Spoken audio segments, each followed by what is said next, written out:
दोस्तों नमस्कार।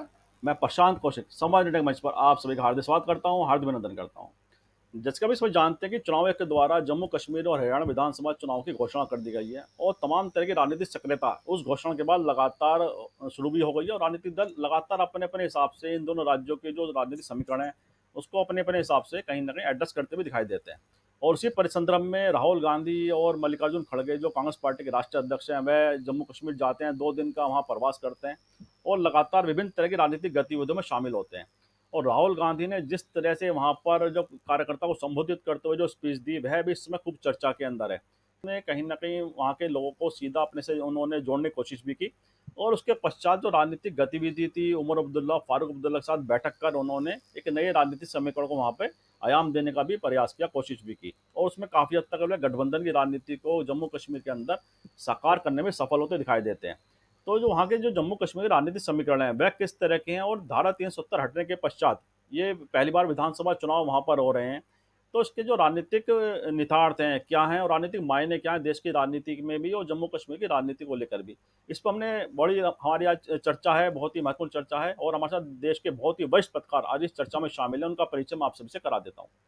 हमारा सुनील शुक्ला जी जुड़े हैं, बहुत ही सीनियर जर्नलिस्ट हैं, अनेक वर्षों का उनका अनुभव है पत्रकारिता का। बहुत बहुत स्वागत करता हूँ, बहुत बहुत अभिनंदन करता हूँ। तो जैसे कि आपने देखा कि जो राजनीतिक जो गतिविधियां जम्मू कश्मीर में एकदम अपनी चरम पर जाती दिखाई देती हैं और राहुल गांधी मल्लिकार्जुन खड़गे की जो यात्रा के पश्चात तो लगातार वहाँ की राजनीति एकदम चर्चाओं के केंद्र में आ गई है। और जिस तरह के वहाँ के जो समीकरण है, राजनीतिक समीकरण है जम्मू कश्मीर के, वह क्या बयां कर रहे हैं और वर्तमान जो राजनीतिक परिदृश्य है उसे किस तरह से आप पढ़ पा रहे हैं, किस तरह से देख पा रहे हैं, क्या लगता है आपको सुनील जी? धन्यवाद प्रशांत जी। जम्मू कश्मीर में तो यह स्थिति 2024 के चुनाव को अगर आप ध्यान में रखिए तो घाटी में तो बीजेपी कहीं नहीं है, जहाँ पे 3 लोकसभा की सीटें हैं और जम्मू के इलाके में भारतीय जनता पार्टी की मजबूत स्थिति है, लेकिन वहाँ चुनौती भी है उसको कांग्रेस के साथ या इंडिया गठबंधन के साथ।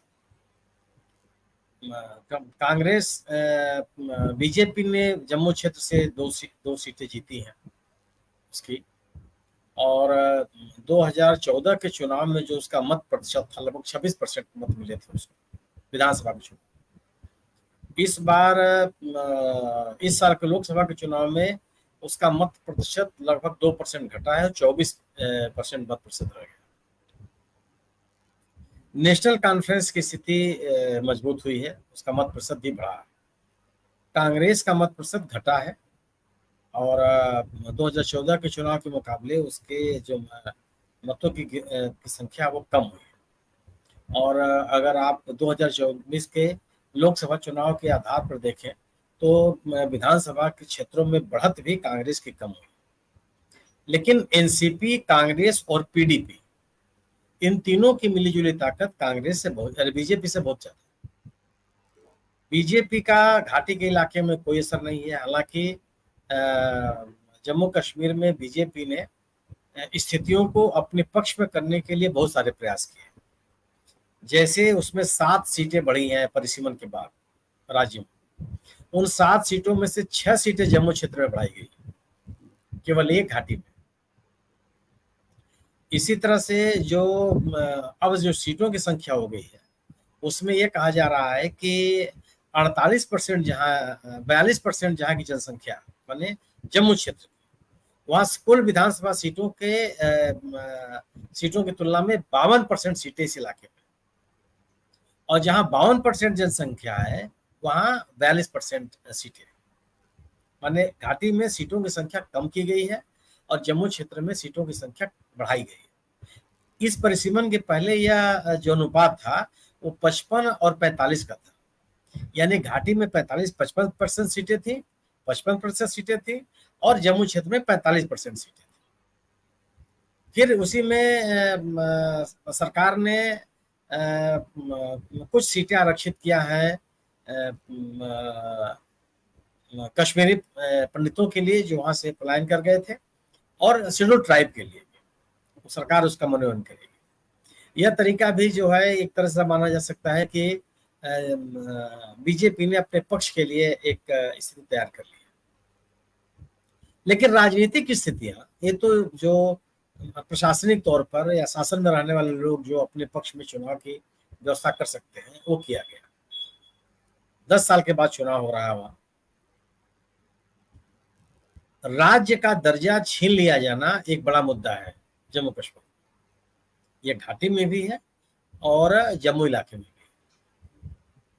पूरे राज्य को यूनियन केंद्र शासित प्रदेश से बदल दिए जाने को लेकर के लोगों के मन में नाराजगी है। यह विमर्श है और बड़ा विमर्श है। और इसी को लेकर के कांग्रेस, एनसीपी, कांग्रेस और नेशनल कॉन्फ्रेंस और पीडीपी, सीपीएम, इन चारों दलों ने मिलकर के राज्य बहाली, राज्य का दर्जा बहाली का जो मुद्दा है वो उसको अपने चुनाव के पहले और सबसे प्रमुख मुद्दे के रूप में उभारा। यह मुद्दा महत्वपूर्ण है। 370 को लेकर के भी बहस हो रही कि 370 की बहाली की जाए न की जाए, ये भी बहस का विषय है। नेशनल कॉन्फ्रेंस ने साफ साफ कहा है कि 370 के पक्ष में है। कांग्रेस ने भी उसका विरोध नहीं किया। पीडीपी भी 370 के पक्ष में और भारतीय जनता पार्टी 370 के खिलाफ। तो 370 का विरोध करके वह जम्मू के इलाके में अपने मतदाताओं को कितना कंसोलिडेट कर पाएगी, यह एक बड़ा सवाल है कि क्या जम्मू में 370 को लेकर के लोगों के मन में नाराजगी नहीं है। छोटा वर्ग हो बड़ा वर्ग हो, किसी वर्ग में है कि नहीं। लेकिन पूरे राज्य को अगर आप बात करके देखें तो पूरे राज्य में राज्य का दर्जा समाप्त करने को लेकर के सभी क्षेत्रों में, चाहे वो घाटी का इलाका हो और चाहे वो जम्मू क्षेत्र का इलाका हो, लोगों के मन में नाराजगी है। भ्रष्टाचार एक बड़ा मुद्दा है, इस पे भी विमर्श है पूरे राज्य में। बाहरी लोगों को प्रोत्साहित करने का भी एक बड़ा मुद्दा है।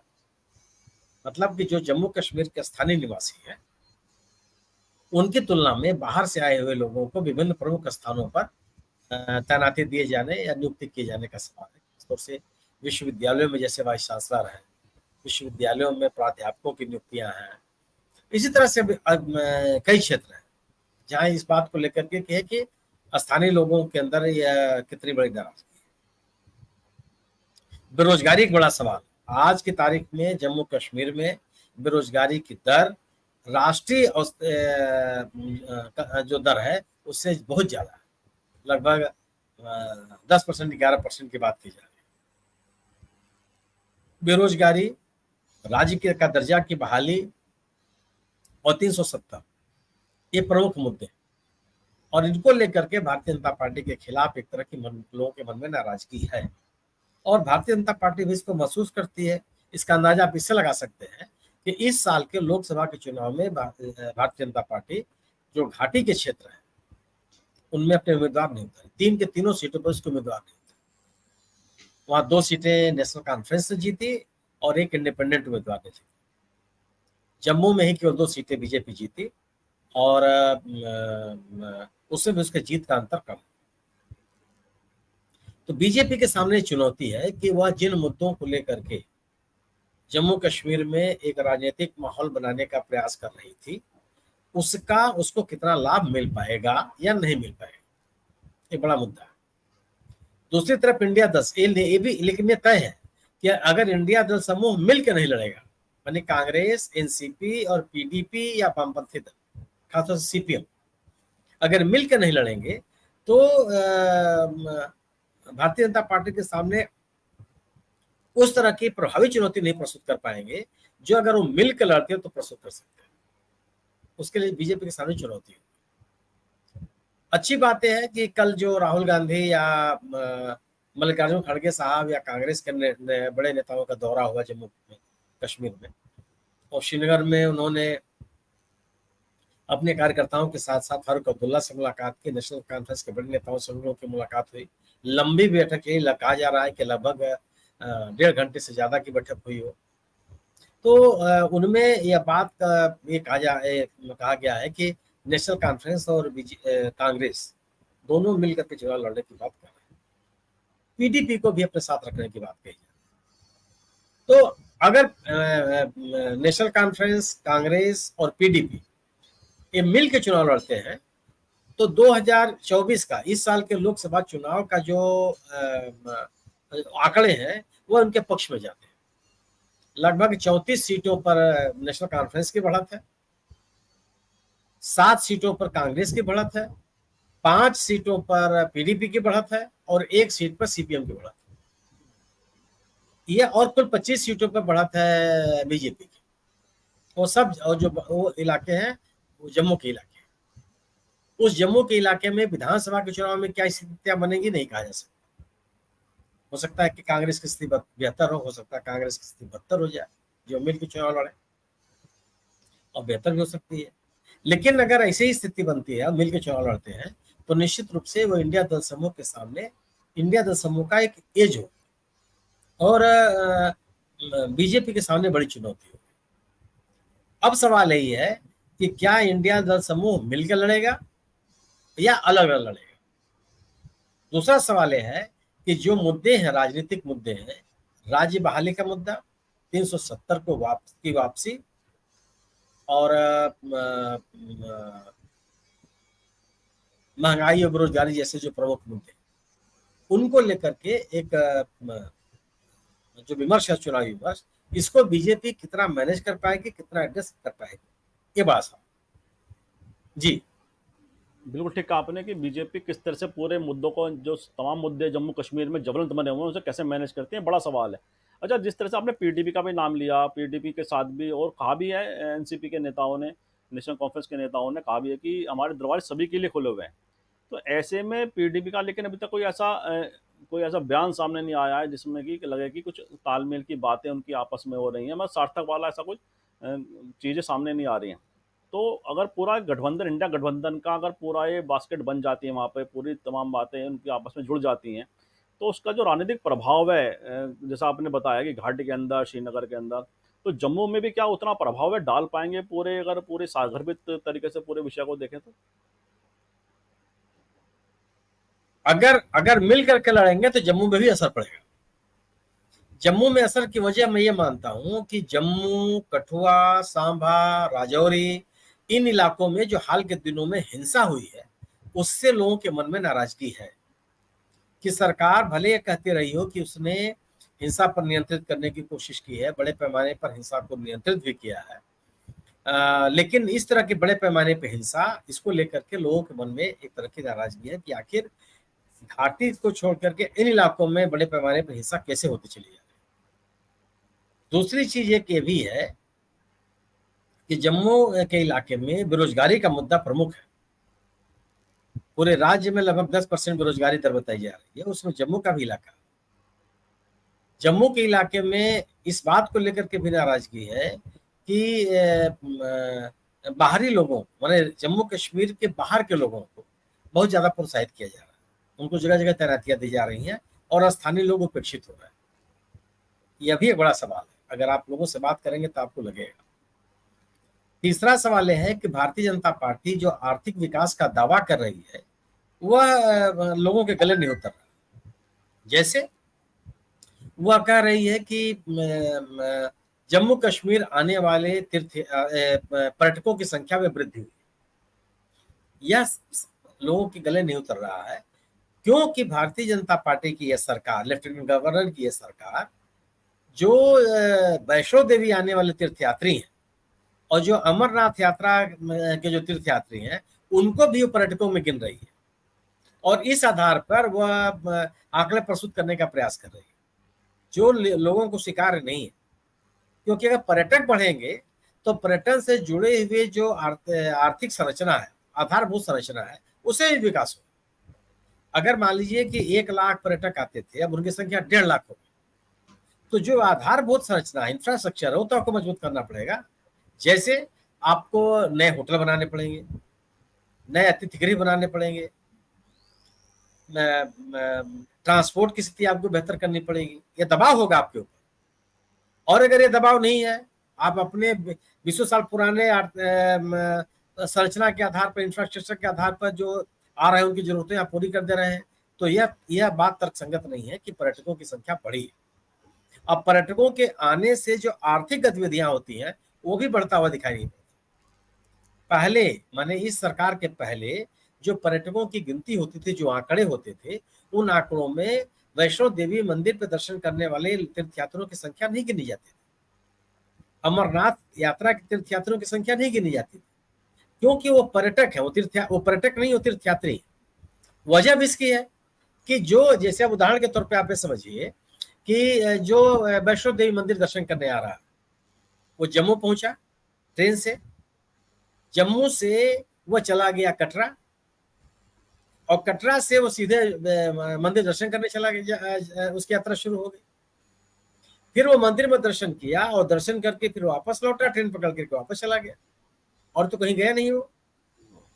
तो जो वैष्णो देवी के आसपास या कटरा के आसपास जो चीजें तीर्थयात्रियों के लिए आवश्यक है, उनमें हो सकता है कि मांग बढ़ी, लेकिन पर्यटन को लेकर के जो डिमांड होनी चाहिए वो तो नहीं होगी, उसमें उसमें कोई वृद्धि आपको नहीं दिखाई पड़ेगी।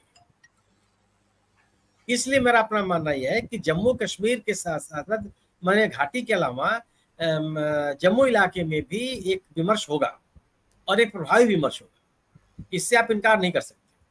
इस विमर्श को बीजेपी कैसे काउंटर कर पाएगी, ये बड़ा सवाल, क्योंकि बीजेपी के पास कोई सहयोगी भी नहीं है, कोई उनके साथ साथ आने के लिए तैयार नहीं है।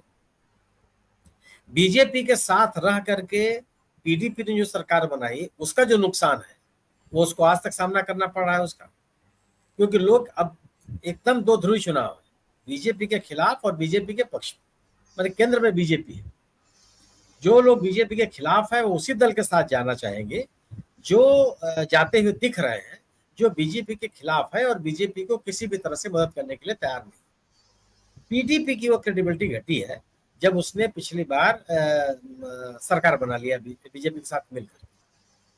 हालांकि लंबे समय तक सरकार नहीं चली, सरकार गिर गई वो, और फिर उन्होंने वहां पे राष्ट्रपति शासन लागू किया, फिर राज्यपाल का शासन हुआ, राज्य का दर्जा खत्म हो गया, और आज वहाँ लेफ्टिनेंट गवर्नर आ गए। तो इस स्थितियों के लिए जम्मू कश्मीर में, घाटी में, चाहे जम्मू में, बहुत कुछ लोग पीडीपी की भी आलोचना करते हैं।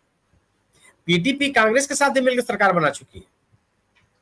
अगर आप 2002 के बाद की स्थिति आप देखेंगे तो 2002 के बाद कांग्रेस और पीडीपी भी मिलकर सरकार बनाई है। उसके पहले तो कांग्रेस या एनसीपी की सरकार, एनसी की सरकार, नेशनल कॉन्फ्रेंस की सरकार बनती रही। फिर बाद में कांग्रेस की स्थिति जब वहां कमजोर हुई तो पीडीपी पहले सिंगल लार्जेस्ट पार्टी बनकर उभरी, और कांग्रेस की, बीजेपी की स्थिति बेहतर हुई तो उन्होंने मिलकर के सरकार बना लिया और बीजेपी को सहयोग किया। बाद में बीजेपी ने समर्थन वापस ले लिया था और पीडीपी सरकार गिर गई थी, अगर आप याद कीजिए। लेकिन बीजेपी के साथ जाने का नुकसान पीडीपी को उठाना पड़ा, और वह आपको इस साल के लोकसभा चुनाव में भी दिखाई पड़ रहा है कि एक भी सीट पीडीपी को नहीं मिली, उसके मत प्रतिशत में भी कोई इजाफा नहीं। लेकिन लोकसभा के चुनाव अब इंडिया दल समूह में आने के बाद उसकी स्थिति सुधरी है। इंडिया दल समूह के साथ आने पर जो उनके वही मतदाता है या जो गैर भाषा मतदाता है, उनको पीडीपी से वो नाराजगी नहीं रह गई जो बीजेपी के साथ रहने पर उनके साथ थी। अब हालत यह है, मेरा मानना यह है कि जम्मू के इलाके में भी बीजेपी को एक चुनौती आएगी अगर इंडिया दल समूह मिलकर चुनाव लड़ता है तो। कांग्रेस और नेशनल कॉन्फ्रेंस मिल करके या पीडीपी मिल करके इस इलाके में पंथियों का भी अच्छा खासा असर है, सीपीएम का अच्छा खासा असर, और बीजेपी को सहयोगी मिल नहीं रहा। सज्जाद लोन साहब की जो अपनी पार्टी थी पीपल्स कॉन्फ्रेंस पार्टी, हमारे पास वो भी उनके साथ नहीं जाने के लिए तैयार है। चुनाव के बाद क्या होगा अलग की बात।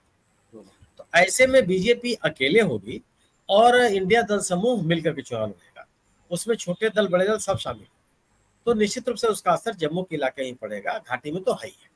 जी जी जी जी, बड़े विस्तार से आपने पूरे बताया कि किस तरह से राजनीतिक समीकरण वहाँ पर डेवलप हो रहे हैं। अच्छा, हम राहुल गांधी की अगर बात करें, बड़े आशान्वित हैं वे जम्मू कश्मीर की राजनीति को लेकर, वहाँ पे कांग्रेस की जो भूमिका उसको लेकर बड़े वे आशान्वित हैं, बड़ी उम्मीद है उन्हें कि जम्मू कश्मीर की पूरे राजनीतिक उसमें संदर्भ के अंदर। और हम देखें जब भारत जोड़ो यात्रा का समापन श्रीनगर के अंदर हुआ था, तो वहाँ पर जिस तरह से लोगों का एक उत्साह उनके साथ दिखाया गया, जिससे लोगों का जुड़ाव देखा गया उनके साथ, हालांकि वो पार्लियामेंट चुनाव के अंदर उस तरह से परिणामों के अंदर दिखाई नहीं दिया कि कहीं ना कहीं जिस तरह से उन्हें जीत की आशा थी वहाँ जम्मू कश्मीर के अंदर, और ख़ासतौर से कश्मीर की पूरी लोकसभा सीटों में, वो जीत के परिणाम के तौर पर वो सामने नहीं आए। और हमने देखा भी 2 दिन पहले भी जिस तरह से वहाँ के श्रीनगर के लोगों के अंदर एक बड़ा चार्म था राहुल गांधी से बात करने का, जिस तरह एक बड़ा जोश था, बड़ा अच्छा एक अच्छा स्वागत उनका वहाँ के लोगों ने किया। तो ये राजनीतिक परिणाम और आम आदमी से जो उनका संवाद का जो तरीका है, श्रीनगर के लोगों से कनेक्ट करने का जो वहाँ पे दिखाई दिया पूरा रूप, और चुनावी परिणाम दोनों को उस तरह से वह चीज़ें सामने नहीं आई। क्या लगता है आपको उसमें, और क्या कांग्रेस के लिए क्या एक्सरसाइज करने की आवश्यकता है जो कि चुनावी परिणाम में वो उनकी चीज़ें दिखाई दें? चुनावी परिणाम को आप इस रूप में नहीं के आधार पर यह नहीं कहा जा सकता कि कांग्रेस के प्रति लोगों के मन में कांग्रेस की लोकप्रियता या कांग्रेस के प्रति लोगों के मन में जन समर्थन नहीं है। कांग्रेस अगर ये चुनाव जो था वह बीजेपी के खिलाफ था और मिल के चुनाव लड़े होते जम्मू में भी, मैंने कश्मीर के इलाके में भी, तो स्थितियां इतनी खराब नहीं थी। यह सही है कि कांग्रेस को कोई सफलता नहीं मिली, लेकिन जो बीजेपी के खिलाफ माहौल बना उसमें कांग्रेस की बड़ी भूमिका है। एक जो राजनीतिक माहौल है उसमें कांग्रेस की बड़ी भूमिका है, उस भूमिका से आप इनकार नहीं कर सकते, चाहे घाटी का क्षेत्र हो चाहे जम्मू का क्षेत्र। अगर अगर घाटी के इलाके में बीजेपी अपने उम्मीदवार भी नहीं खड़ी कर पाई तो इसमें आपको मानना पड़ेगा कि कांग्रेस की बड़ी भूमिका है। अगर अन्यथा अगर नेशनल कॉन्फ्रेंस ही अगर अपने बल पर चुनाव जीत जाती तो फारूक अब्दुल्ला को चुनाव नहीं हारना पड़ता। अब बारामूला का चुनाव देखिए, बारामूला के चुनाव में उमर अब्दुल्ला चुनाव हार गए। वहां पे उमर अब्दुल्ला भी चुनाव में थे, पीडीपी भी उम्मीदवार थी और एक इंडिपेंडेंट कैंडिडेट वो भी उम्मीदवार थे, कांग्रेस भी उम्मीदवार थी। परिणाम क्या हुआ कि दोनों सभी चुनाव हार गए वहां, और इंजीनियर राशिद चुनाव जीत गए, 2 लाख से ज्यादा बहुमत से चुनाव जीत करके आए, जो जेल में बंद है। यह एक भारतीय जनता पार्टी के खिलाफ माहौल है और भारतीय जनता पार्टी के हराने को लेकर के लोग पोलराइज है। वोटों का बंटवारा नहीं होने देना चाहते। लोगों ने उसी बारामूला में इंजीनियर राशिद के साथ जाना स्वीकार किया, बटना स्वीकार नहीं किया, क्योंकि उनके था कि बीजेपी को हराना, मैंने बीजेपी के खिलाफ किसी मजबूत उम्मीदवार को उतारना, बीजेपी की को आगे नहीं, हालांकि बीजेपी का वहां उम्मीदवार भी नहीं था। तो यह बारामूला के आधार पर आप ये नहीं कह सकते हैं कि नेशनल कॉन्फ्रेंस ही बहुत बड़ा, नेशनल कॉन्फ्रेंस प्रभावी होती तो उमर अब्दुल्ला क्यों चुनाव हारते, और उससे बड़ा नेता कौन है? फारूक अब्दुल्ला से बड़ा नेता, फारूक अब्दुल्ला के बाद तो उमर अब्दुल्ला ही सब कुछ है, लेकिन वो नहीं हो पाया। तो आप ये जरूर है कि जम्मू कश्मीर में जो भाजपा के खिलाफ माहौल है उसमें कांग्रेस की बड़ी भूमिका है। कांग्रेस का जो राजनीतिक अभियान है उसने ही बीजेपी के खिलाफ एक माहौल बनाया है और एक बड़ी राजनीतिक स्थितियां तैयार की हैं जिससे भारतीय जनता पार्टी के सामने चुनौती है।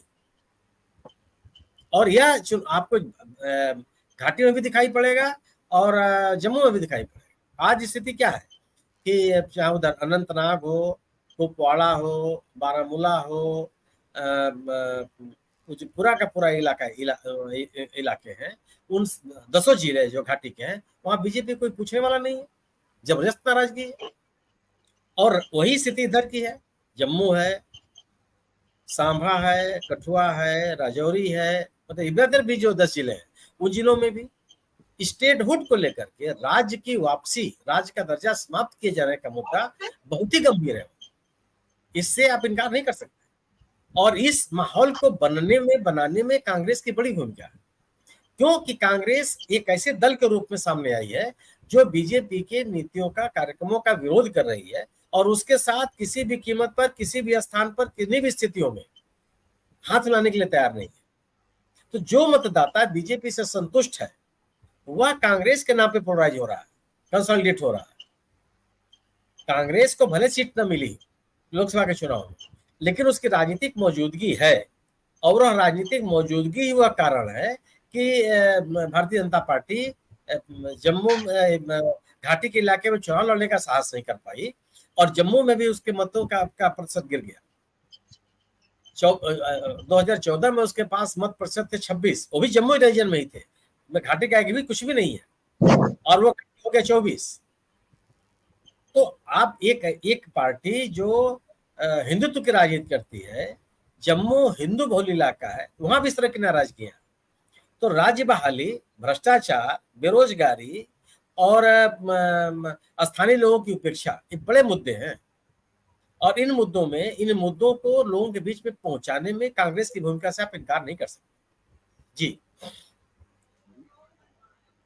जी जी जी जी ये जैसा आपने कहा कि जो मुद्दे हैं वहाँ के, पूर्ण राज्य का दर्जा बड़ा मुद्दा बनकर सामने आ रहा है, और राहुल गांधी ने जिस तरह से पूरी प्रमुखता के साथ इस विषय को उठाया है, तो निश्चित रूप से यह राजनीति की वहाँ पे दिशा तय करने में बड़ी भूमिका निभाएगा, इसमें कोई दो राय नहीं है।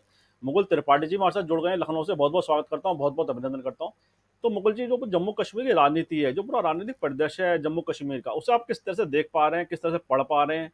क्योंकि धारा 370 हटने के बाद पहली बार चुनाव वहाँ पे हो रहा है, तो ऐसे में जो राजनीतिक परिदृश्य है उसमें आपको कौन सी संभावनाएं लगती हैं इंडिया गठबंधन की, या बीजेपी को लेकर किस तरह का संभावना देख पा रहे हैं वहाँ की राजनीति? मुकुल जी। सभी दर्शकों और सुनील जी को नमस्कार। देखिए, बीजेपी किसी भी हालत में फ्रंट फुट पे खेलना चाहेगी।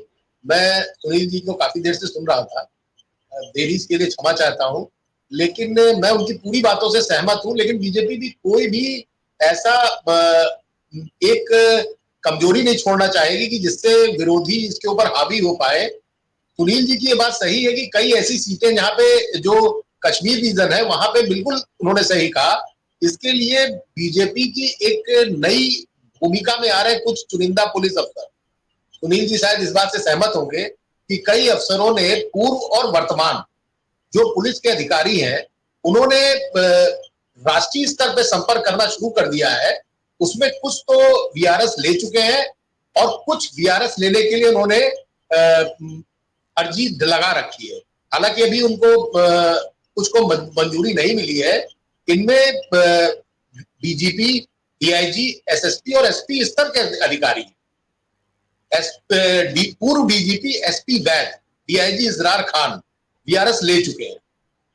एसएसपी मोहन कैथ और एसएसपी मोहन लाल भगत ये भी चुनाव लड़ सकते हैं।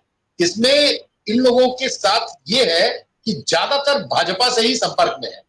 सिर्फ एक नाम ऐसा है जो नेशनल कॉन्फ्रेंस के साथ इंटरेस्टेड है चुनाव लड़ने के लिए। तो आप ये देखिए कि कोई इनके पास ऐसा नेता नहीं है जिसको ये वहां पे लड़ाए, अगर इनका नाम फाइनल होता है तो।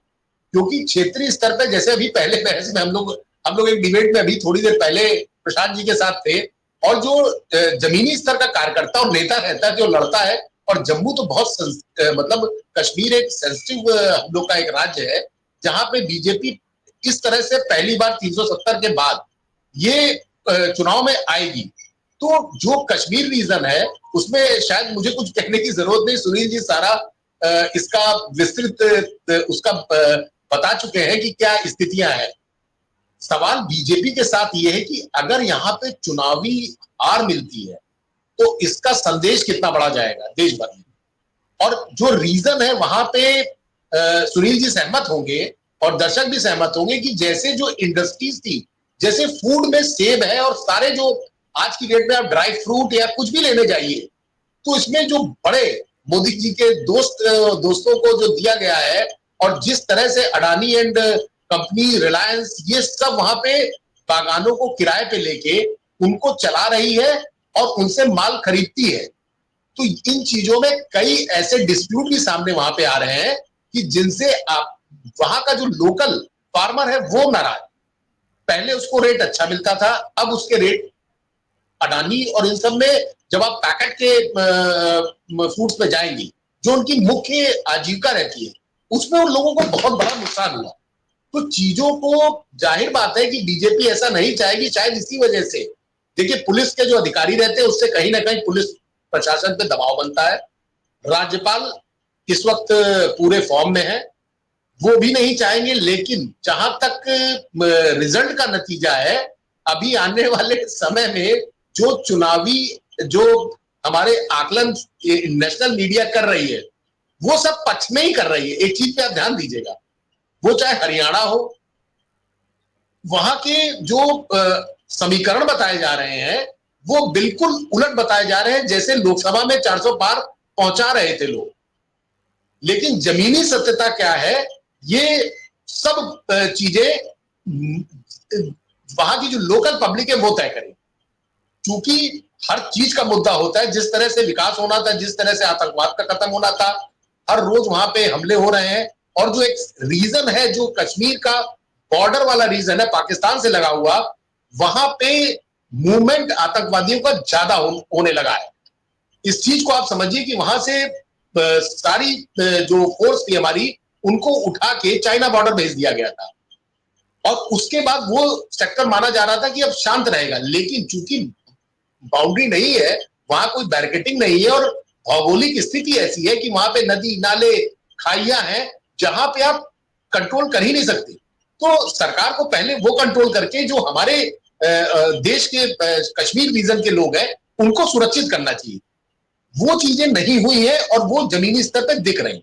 कश्मीर और जम्मू में दोनों में चीजें बिल्कुल अलग है। सच्चाई है जो अभी सुनील जी ने बताया कि जिन जगहों पे बीजेपी हावी है, वहां पे जो कांग्रेस और नेशनल कॉन्फ्रेंस हो, चाहे जो भी अन्य दल हो, उनका अलायंस अगर होता है तो वो कितने प्रतिशत वोट में बदलता है, ये देखने वाली बात होगी। और एक ये नजीर बनेगा जम्मू कश्मीर का चुनाव कि बीजेपी की उस 370 के साथ लोग हैं कि 370 के खिलाफ लोग, क्योंकि विकास की जो वादे किए गए वो वादे अभी भी पूरे नहीं हुए हैं।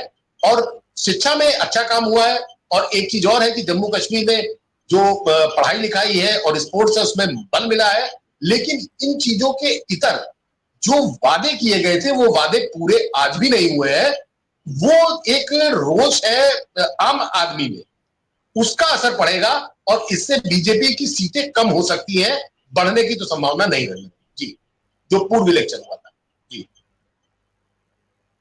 जी जी, जैसा आपने कहा कि आप समीकरण क्या है जम्मू कश्मीर के बताया, और किस तरह से राजनीति में उसका प्रभाव भी देखा जा रहा है और लगातार की चर्चा भी लगातार हो रही है। मैं सुनील जी बताऊँ, सुनील जी जैसे राहुल गांधी का अगर वक्तव्य की बात करें, उन्होंने जब भारत जोड़ो यात्रा थी उसमें भी अपने इमोशनल टच देने की कोशिश की थी, सीधा अपने को जोड़ने की कोशिश की थी जम्मू कश्मीर के लोगों के साथ, बताया था मेरा रिश्ता यहाँ से, और इस बार भी उन्होंने वही कहा कि मेरा खून का रिश्ता है यहाँ से। तो जो एक इमोशनल अटैचमेंट अपना साबित करने की या जोड़ने की कोशिश वह वहाँ के लोगों से कर रहे हैं, उसका राजनीतिक प्रभाव किस तरह से आ सकता है सामने, और उसका जो पूरा अगर मैंडेट है जम्मू कश्मीर के चुनाव में, जो मैंडेट सामने निकल के आएगा किसके पक्ष में जाए वो तो भविष्य बताएगा, लेकिन राष्ट्रीय राजनीति पर उसका किस तरह से प्रभाव पूरा देख पाएंगे आप? देखिए, बीजेपी और कांग्रेस दोनों जम्मू कश्मीर के साथ अपना संबंध, बहुत पुराना संबंध और बहुत ही प्रगाढ़ संबंध होने का दावा करती रही। आप याद कीजिए बीजेपी का नारा क्या रहा था, जहां हुए बलिदान मुखर्जी वो कश्मीर हमारा है। उस दौर से बीजेपी दावेदार है कि वह कश्मीर में से बहुत अच्छा हमारा संपर्क रहा, हम वहां बहुत सक्रिय रहे। आज कांग्रेस की स्थिति है, कांग्रेस तो कहेगी गांधी नेहरू परिवार वहां से निकला ही निकला है, ये ऐतिहासिक तथ्य है। बीजेपी के लोग तरह तरह का इसमें विमर्श फैलाते हैं, मिस इन्फॉर्मेशन खूब फैलाते हैं, क्या थे कैसे थे क्या थे, वो अलग का सवाल। तो दोनों दल जम्मू कश्मीर के साथ अपने पुराने अस्थाई, गंभीर और निकट के संबंधों का दावा करते हैं, ये अलग का सवाल है। सवाल यह है कि जो अभी बीजेपी कह रही है कि 370 खत्म होने के बाद वहां की स्थितियों में परिवर्तन है, बीजेपी कह रही है, क्या उसको स्थानीय नागरिक भी महसूस कर रहा है? क्या वहां के उद्योगों में कोई परिवर्तन आ गया? मानव विकास के जो सूचकांक है उसमें बेहतरी आ गई, जो आर्थिक समस्याएं उस राज्य की थी उसमें बेहतरी आ गई। 370 खत्म होने के पहले जम्मू कश्मीर उन राज्यों में शामिल रहा है जहां पे प्रति व्यक्ति आय देश में सर्वाधिक रही है। क्या स्थिति आज वो है? जम्मू कश्मीर उन राज्यों में शामिल रहा है जहां प्रति व्यक्ति लोगों की परचेज कैपेसिटी राष्ट्रीय समकक्ष रहा है, तो कहीं पीछे नहीं रहे। स्वास्थ्य व्यवस्था और शिक्षा व्यवस्था राष्ट्रीय पैमाने से ही बेहतर रही है, आज वो नहीं है। आज भ्रष्टाचार के आरोप सरेआम लग रहे हैं वहां। आप उठा के देख लीजिए कि जम्मू कश्मीर में जो विभिन्न विश्वविद्यालय हैं उनमें कुलपति कौन है, उसमें कितने स्थानीय हैं कितने बाहरी हैं। आप ये भी आंकड़ा जुटा लीजिए कि इस पिछले 10 वर्षों में जो कुलपतियों की, फैकल्टी मेंबर्स की विभिन्न जगहों पर जो नियुक्तियां हुई हैं वो कौन लोग हैं? जम्मू कश्मीर के लोग हैं, लद्दाख के लोग हैं, या बाहर के लोग हैं? उसको देख लीजिए। आप एक छोटा सा उदाहरण ले लीजिए बिजली की। बिजली की माने ट्रांसमिशन लॉस जिसको हम और आप कहते हैं, वह देश के उन राज्यों में शामिल है जहां सर्वाधिक ट्रांसमिशन लॉस है। उसको ठीक करने के लिए पिछले 10 सालों में क्या किया गया? और जो पारेषण लॉस है, ट्रांसमिशन लॉस है, उसकी कीमत आप किससे वसूल करते हैं? आम आदमी से। तो आम आदमी को आपने राहत कौन सी दे दी? आप ये बताते हैं कि साहब आतंकवादी घटनाएं रुकी हैं। आंकड़े क्या बताते हैं? 2014 में जब ये सरकार सत्ता में आई, मोदी जी की सरकार सत्ता में आई, उस साल आतंकवादी घटनाओं में नागरिकों के हताहत होने की संख्या 250 थी। आज अगस्त के महीने में जब हम और आप बात कर रहे हैं, यह संख्या 600 से अधिक हो गई है। अभी कम से कम 4 महीना बाकी है। आंकड़े आपके सामने हैं, आप आंकड़े उठा करके देख लीजिए कि 2004-5 लगातार नागरिकों के हताहत होने की संख्या में गिरावट आती चली गई। और सबसे कम 2014 में जब सरकार सत्ता से बाहर गई है, उस समय पुरानी सरकार, उस समय 250 की संख्या। आज जब आप दावा कर रहे हैं कि वहां आतंकवादी घटनाएं रुकी हैं और नागरिकों की जो सिविल सोसाइटी के लोग हैं उनके हताहत होने की संख्या पर असर पड़ा है, तब 600 से अधिक है। यही आंकड़े आप उठा के देख लीजिए कि 2014 में सत्ता में आने के पहले जो सीमा पे संघर्ष होते थे उसमें कितने हमारे सैनिक मारे गए, जो बलिदान हो गए, शहीद हो गए, और आज कितने हो गए वो भी संख्या देख लीजिए। और पिछले आंक संख्या की तुलना में बहुत ज्यादा। यह भी नैरेटिव आपका नहीं चल रहा है। यानी कि आतंकवादी घटनाएं बढ़ी हैं, सीमा पर संघर्ष बढ़ा है, सीमा पर रहने वाले लोगों के बीच में असुरक्षा का भाव बढ़ा है, आर्थिक स्थितियां बेहतर नहीं हुई है, किसानों की हालत बदतर हुई है, कारपोरेट को आप बढ़ावा देते चले आ रहे हैं। अब आप बात कर लीजिए निवेश की, किसने कितना निवेश कर दिया वहां? जो निवेश हुए हैं वह कितने हुए हैं और कहां से हुए हैं? पश्चिमी यूरोप के पश्चिमी देशों का एक भी देश वहां पर निवेश करने नहीं है। जो निवेश है वह तुर्की का है, सऊदी अरब का है, अन्य जो पश्चिमी एशिया के देश हैं उनका है। आपके जो स्वदेशी कारपोरेट हैं उनकी आप निवेश की स्थिति देख लीजिए। जो बात कही गई थी कि जो कश्मीरी पंडित जम्मू छोड़ के चले गए, कश्मीर छोड़ के चले गए, उनको आप पुनर्वास करेंगे, उनकी संख्या कितनी है? कितने लोगों को आपने पुनर्वास दे दिया? क्या यह तथ्य नहीं है कि घाटी में जिन कश्मीरी पंडितों को विभिन्न जगहों पर तैनाती दी गई थी, उन्होंने आंदोलन नहीं किया कि नहीं मुझको यहाँ नहीं रहना, मुझको हटाइए? जब वहां शिक्षक की और अन्य लोगों की हत्या हो गई, कौन सुरक्षा का भाव पैदा कर पाया? आप इस तरह की घटनाओं को, आतंकवाद की घटनाओं को, स्थानीय हिंसा की घटनाओं को लोगों को राजनीतिक प्रक्रिया में शामिल करके ही खत्म कर सकते हैं। आप केवल डंडे केवल उसको खत्म नहीं कर सकते। जब आप लोग आपके साथ शामिल होते हैं तो उसकी गति बढ़ती है। पिछले 10 सालों में सरकार ने कुछ नहीं किया। लोगों की भागीदारी बढ़े, न्यायिक प्रक्रिया, राजनीतिक प्रक्रिया में लोगों की भागीदारी बढ़े, राजनीतिक निर्णय लेने की प्रक्रिया में लोगों की भागीदारी बढ़े, स्थानीय लोगों की भागीदारी बढ़े, ये नहीं, यह भारतीय जनता पार्टी के अनुकूल नहीं जाएगा, मेरा अपना मानना है। बीजेपी कितने भी नैरेटिव बना ले, जिन चीजों जो नैरेटिव, भ्रष्टाचार के मुद्दे पर कोई जवाब नहीं बीजेपी के पास, बढ़ा ही है वो। आप कहते हैं कि भाई मुख्य अर्थव्यवस्था में सबसे बड़ा योगदान पर्यटकों का है जम्मू कश्मीर में।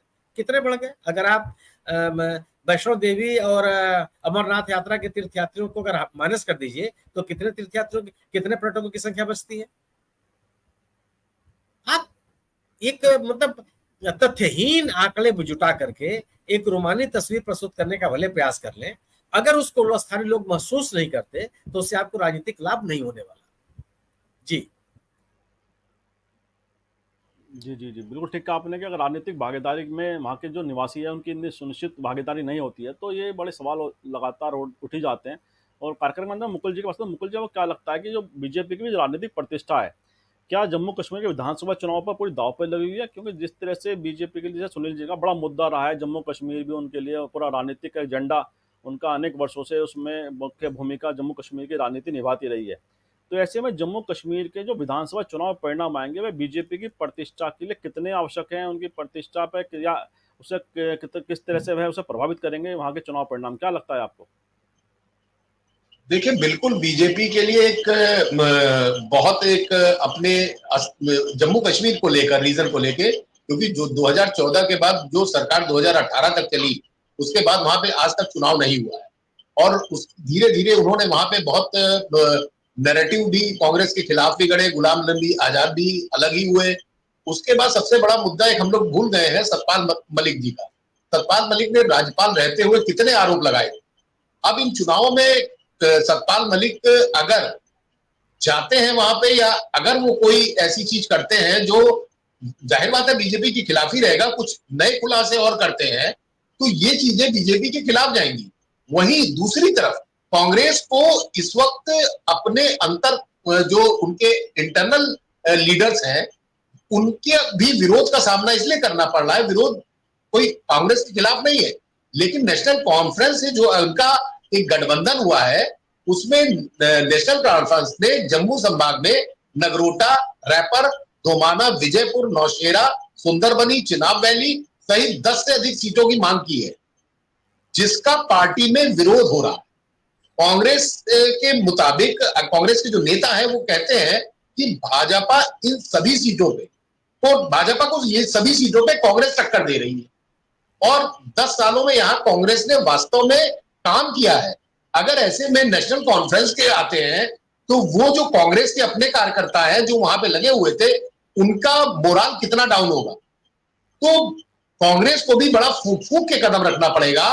और जो आपस में नेशनल कॉन्फ्रेंस और कांग्रेस के लीडर अगर बैठ के, वही हाल होगा जो यूपी में राहुल गांधी और अखिलेश यादव ने जिस तरह से सीटों का बंटवारा किया था और जिस तरह से प्रत्याशियों का चयन किया था, सेम अगर ये चीजें नेशनल कॉन्फ्रेंस और कांग्रेस अगर जम्मू में करती है, तो रिजल्ट बहुत ही भाजपा को के लिए कष्टकारी होंगे।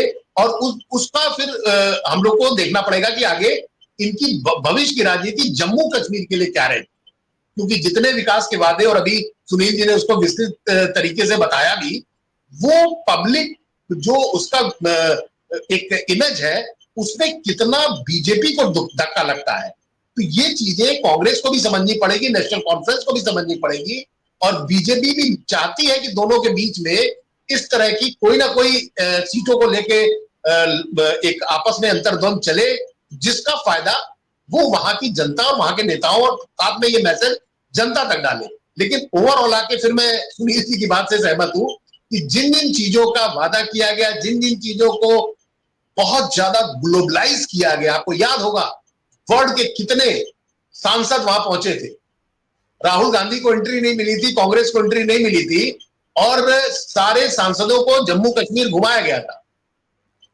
और वो बाकायदा एक जिसे कहते हैं टूर पैकेज टाइप था, लेकिन उसका असर कुछ नहीं देखने को मिला। अगर इतना सब सामान्य था तो इतना लेट करने की क्या जरूरत। 2018 के बाद से आज 2024 में हम लोग बैठे हैं।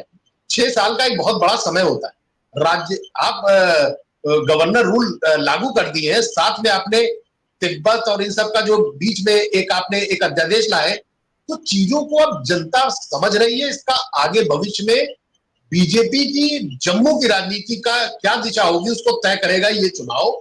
और हम लोग को भी आकलन देखना हमारे लिए बहुत एक इंटरेस्टिंग रहेगा कि जनता किस ओर जाती है। क्योंकि जो अभी आज की डेट में जमीनी सच्चाई दिख रही है, वो कतई बीजेपी के पक्ष में नहीं है, खासकर कश्मीर रीजन और जम्मू के कुछ संभागों में। वो उसको मैं अंदर नहीं जाऊंगा, क्योंकि सुनील जी ने सारा आंकड़ा बता दिया है कि कितना वोट बैंक और कैसे क्या था। लेकिन ये चीजें विधानसभा चुनाव में बहुत महत्वपूर्ण होंगी, और इसी पे ही पूरा बीजेपी का जम्मू कश्मीर के जितने भी बड़े नेता वहां के हैं, उन लोगों पे असर पड़ेगा। खास बात ये, अभी तो राहुल गांधी गए थे, राहुल गांधी बार बार जा रहे हैं।